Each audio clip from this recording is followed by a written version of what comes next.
And Rasheedat, Ajibade, welcome. Thank you.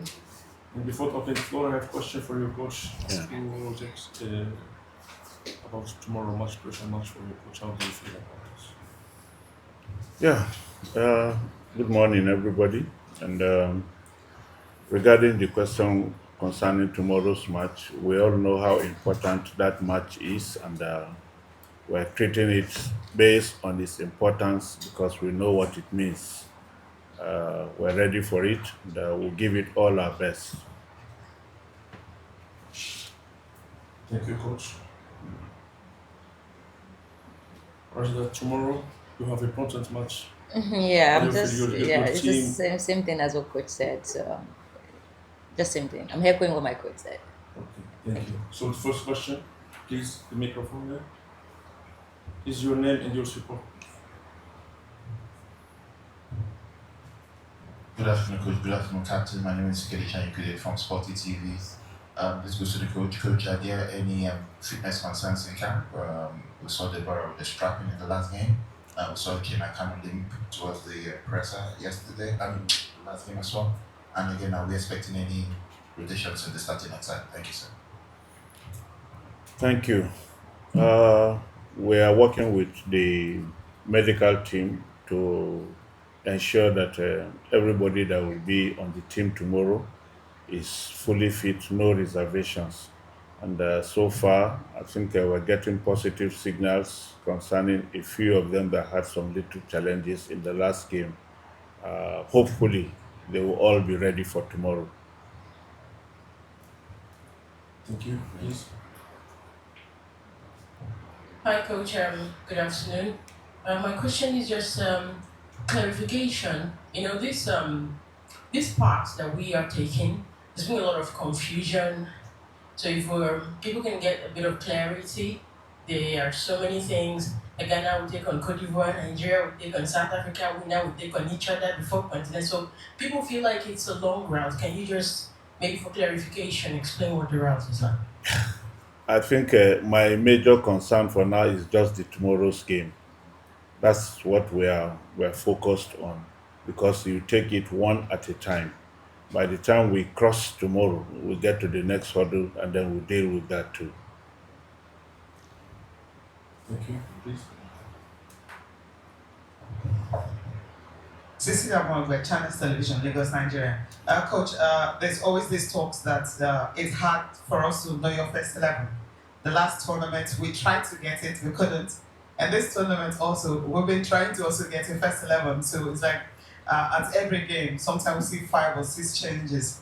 Why do you, is there a reason for that if you can actually explain if it's for tactical or for people not being able to predict what you're going to come up with? Well, like I keep saying, every game comes with its own plans based on the opposition also. You look at what the opposition has and what you can also use against them. That's why mostly we tend to have a lot of flexible players in the team that can adjust to whatever it is that we intend doing. We would have loved, it's a good thing that you always have a team that is consistent.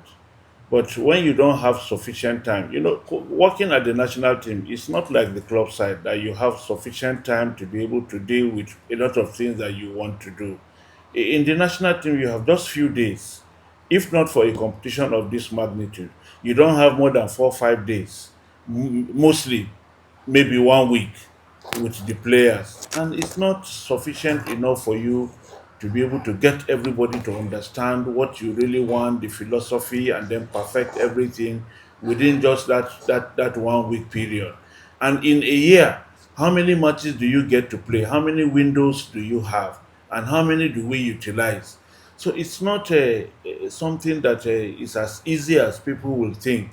So most times, when you come for a competition of this nature, you equally have to look at the fitness of your players, the understanding of what you really want them to do, based on what you also see of the opposition, and then who does it well.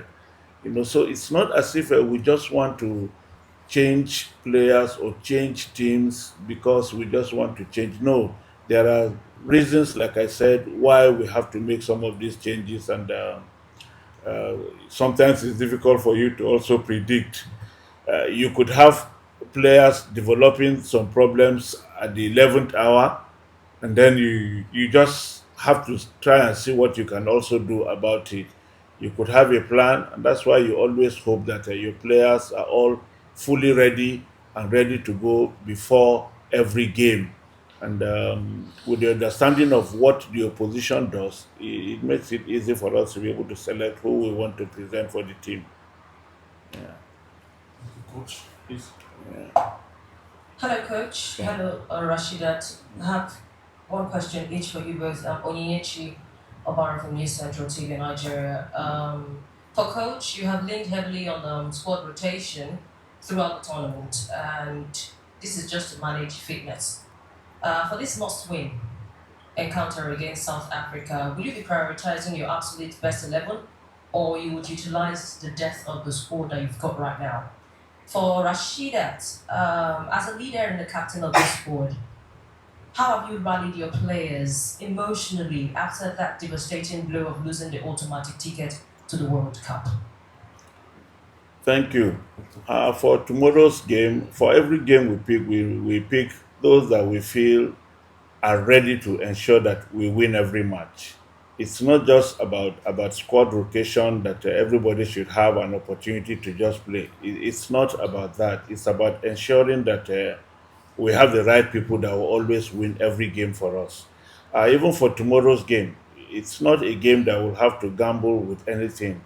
We will give it all our best and ensure that it's a match that who needs it most, will determine what happens. So we will try as much as possible to make sure that we look at our players, look at those that are showing hunger. They want to do it, and then we get the squad ready for tomorrow's game. I can assure you that those that will represent us tomorrow will give out their absolute best. Even those that are on the bench will also make contribution to ensure that the team does well. Okay, yeah. Thank you so much for your question. But first, I would also want you to, a Nigerian journalist here, looking at your faces, one, it scares me. And I could see that, yeah, you guys really felt the whole blow and you don't feel excited. We also feel sad as much as you do feel. We see the emotions on your faces, and it's a bit troublesome, but we want you to also come out with your 100% cheer up. We're all in this together, and we'll all get through it together. Yeah, so as a captain and the leader of the team, the only way we could rally the player up is just to psych them emotionally, just to push everybody. What has happened has happened. There's nothing we can do about that. We can't control it anymore. It's all about putting ourselves together, get the loss behind us. Yeah, sometimes champions are defined in the face of adversities. So when that has happened, there's nothing we can do about it. We just have to go back, prepare better. We now see that the reality is it's getting tougher and tougher every time. So we have to be much more intentional in terms of preparation, in terms of investment, in terms of doing the right thing at the right time, and just putting things in place so that the players are 100% put together for every tournament. So it's not going to be a pushover anymore, and we're already seeing the handwriting. So there'll be lots of all of the surprises that will keep coming up in tournaments like this. Yeah, so it's just about pushing everybody, telling them it's okay, it's good, it's fine. We This happens to us, so we can all sit tight and we can be complacent, but as a player or as a nation and as a team. So we've got the Vav, that's already behind us now, and it's all about putting ourselves together for this next game and giving all. Because of course the players want to be in the World Cup. I'm pretty sure a lot of you also want to be in the World Cup as well. And being in the World Cup, we want to see Nigeria there because it's very important for us. So we'll do our best. Thank you. Okay, please.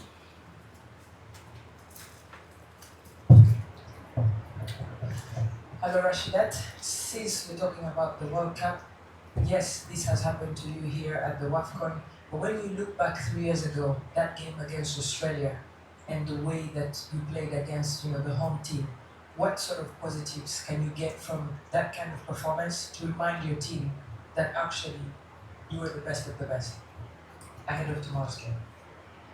I think the positive is one overall win, and the way the whole players put in their energy, putting their best to, coming back from setback, winning the game. I think the positive is just that we won the game and we compete against the best. We've seen that also happening, like, against Spain in Olympics, where it was even tough to get, like, we almost went with a draw. So, yeah, we know that we're a very good team, and we have the capacity to compete among the best, and we can also be part of one of the best. So, uh, we just have to pull ourselves together. So I think the positive is just we won where we went there, but that's in the past now. To be honest, you can not leverage on those ones. So we just have to do the right thing now and just move forward.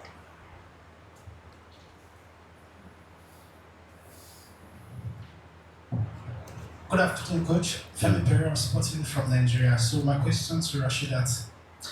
During the course of this tournament, we've seen some countries keep some of their players on the bench just because of they don't want them to have heavy legs. Seems like even the host Morocco. Now you've played every game and every minute. Do you feel like are you stressed or you still feel you can still go on? I can do all things through Christ that strengthens me. So if I'm on the field, I don't think you could see any. So I play back-to-back games also in my clubs too. So it doesn't make any difference. Yeah, I don't know if that have answers your question. Thank you. Yes.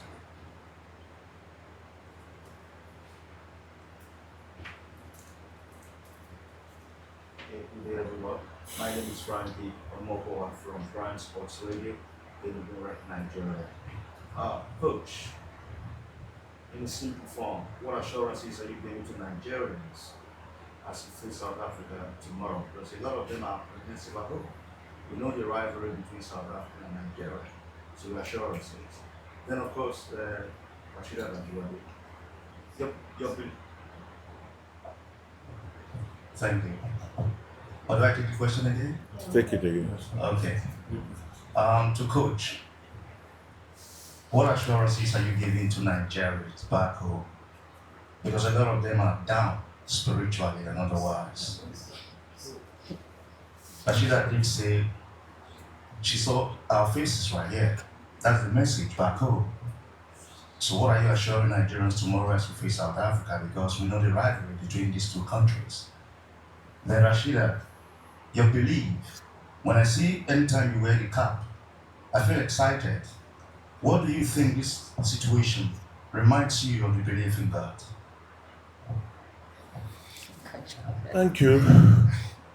Like I said in previous press conferences, we all know what this sport means to all of us as Nigerians, and particularly, you know, going to the World Cup, we know how it impacts on different sectors, different groups. We know what it means to all of us, and it's only natural that people will get skeptical about what happened based on what happened in the last game, and they will not be happy. All of us are not happy, even we ourselves.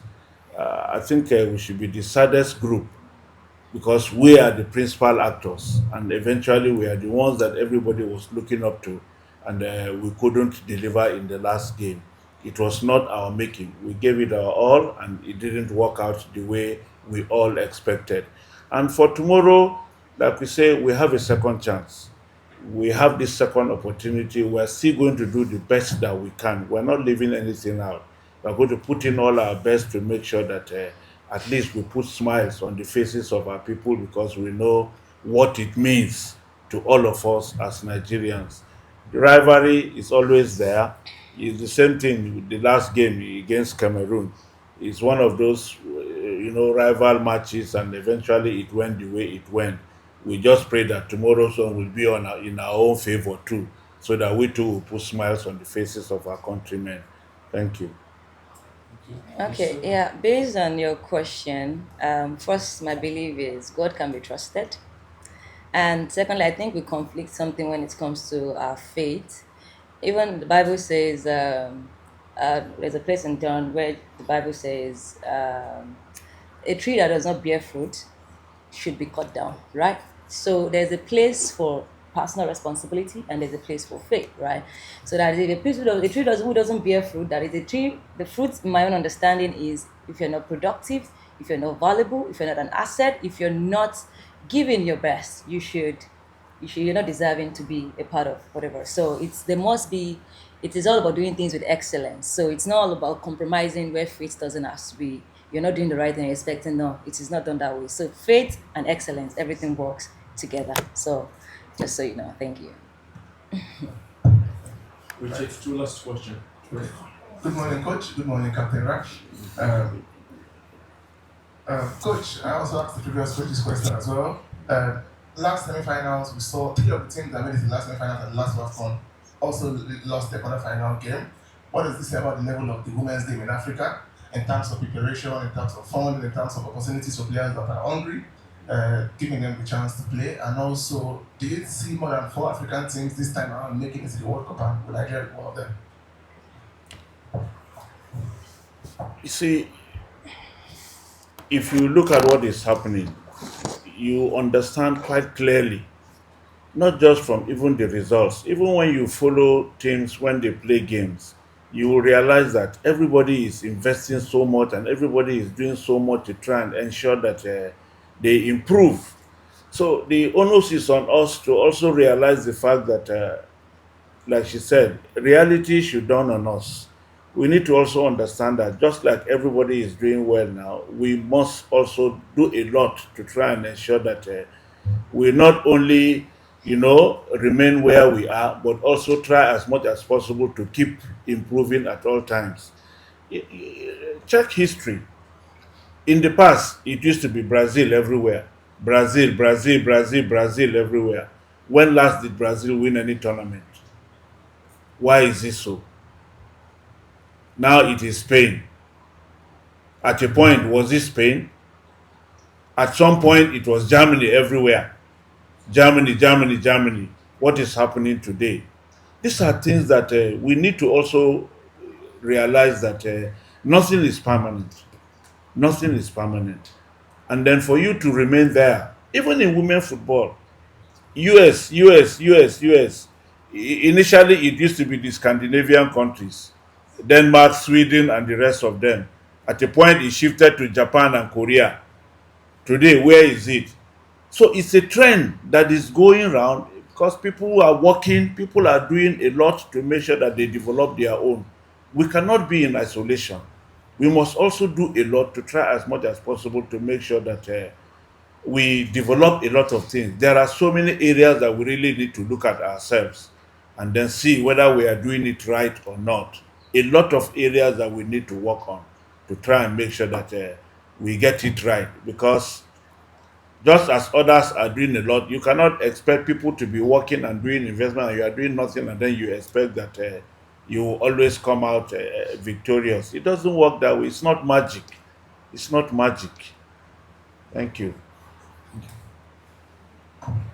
Okay, Coach, my question is to you. Against Cameroon, you noted that the team created so many chances, numerous chances, but they failed to convert them. So, how have you been able to address this, in the last 48 hours for them to have clinical finishing in front of goal against South Africa? Thank you. Uh, Everything takes time. Everything takes time. We just hope and pray that when we have such opportunities, we'll be able to convert them. It's not something you just build over one night or just 2 nights, but a lot of things goes into it also. We just hope that when we get there tomorrow, the players will be able to convert the chances that hopefully will come our way tomorrow. They will be in the right frame of mind, I know, and hopefully it goes our way.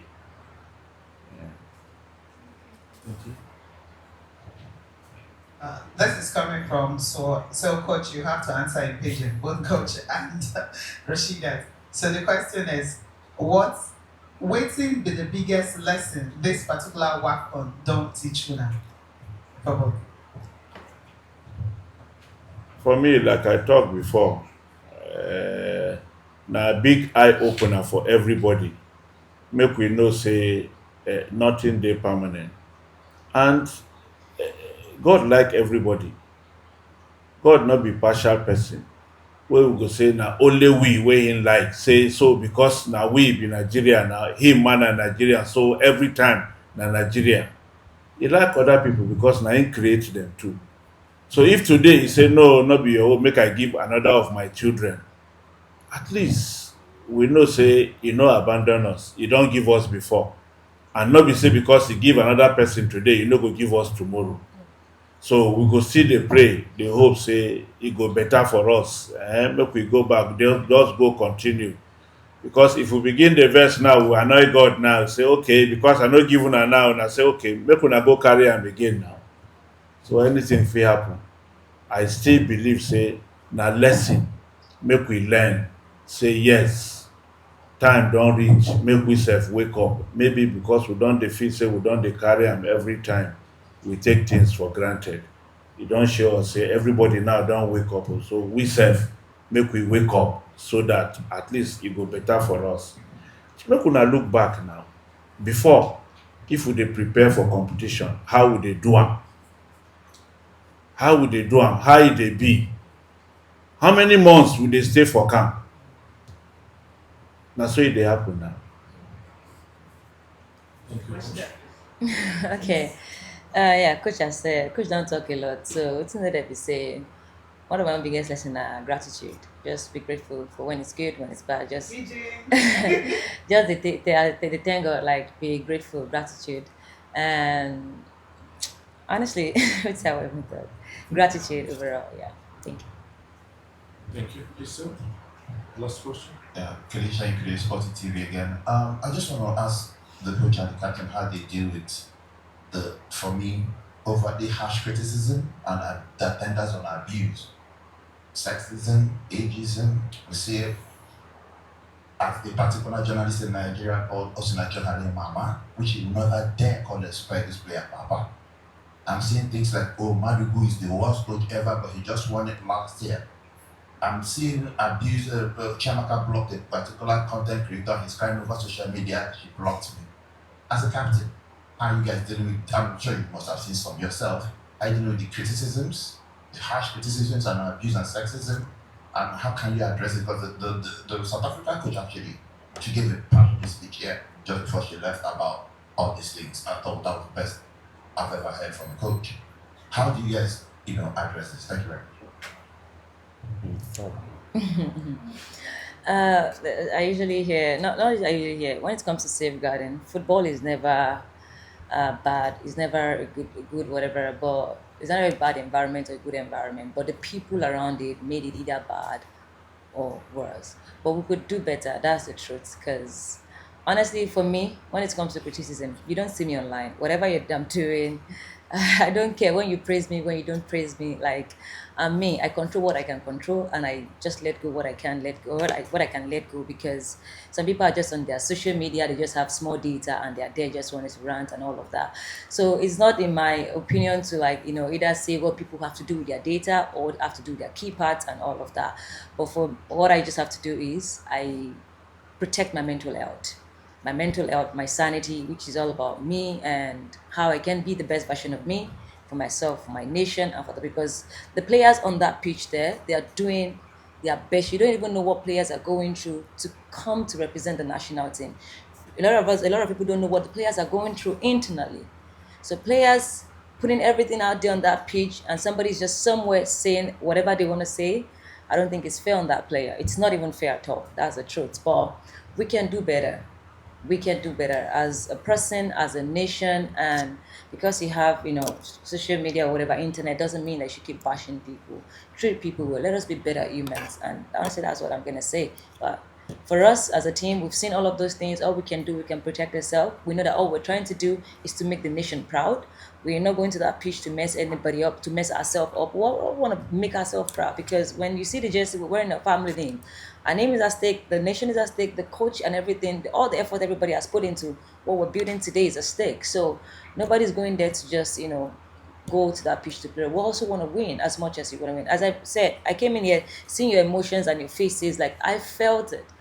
And for us also, this is how we felt. Like we felt everybody's pain. We all saw the support we got last year, and the same thing we want to keep doing. That we want to keep making, because we know that the sport, it's one way, like an healing therapy for us in our country.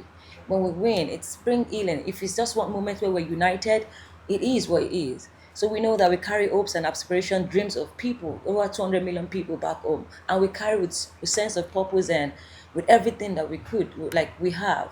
So if it didn't work, doesn't mean that people should start bashing and all of that, but they can do better, and we can all, be much nicer to each other. And I'm very sure if we can, put all of these things into being nice to ourselves, being nice to people around us, the world will be a much more better place. Thank you. Criticism is something that we must learn to live with. We must learn to live with, because we cannot do anything about it. We can only appeal to people's conscience. Everybody that criticizes has his own purpose, has his own reasons for doing the criticism. Yes, today Madugu is the worst coach. He's whatever, whatever, whatever. Even Jesus Christ, the same people that sang Hosanna, Hosanna, were the same people that came back to say, crucify him, crucify him. So, I mean, we all take it in good faith, because it's painful when you are giving up. People, like you said, people don't know the kind of sacrifices that we make and the lot of work that we put in to try and make sure that we win. I mean, how do you imagine a coach? You have the responsibility of selecting a team to go and win a match. How do you now do something contrary? What is your intention? What do you want? If you win, you are the principal beneficiary. You are happy that yes, you have done a good job. And then you will now be the one that will go and be doing something contrary that you know will make people sad, and your team will lose a game, and you are happy that your team lost. Somebody said somewhere, you don't even know what we do. You have never watched our training. You don't come to the field. You don't see what we do. But you sit in the comfort of your house to say, no, this is not the person that should play. This is the person that should play. What indices did you use to determine that this is the person that should play, or this is not the one that should play? You make changes. They say, no, this is not the right person that should come in. This is the person that should come in. Then they decide formation. This is the best formation that they should also play. This is the best formation. I mean, where does it come from?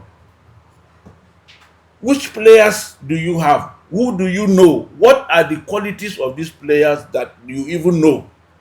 What are their strengths? What do you know about them? And then you sit, you decide the formation, you decide who should be, this is the best formation, these are the people that should start, all out of sentiments. You don't do this job with sentiments.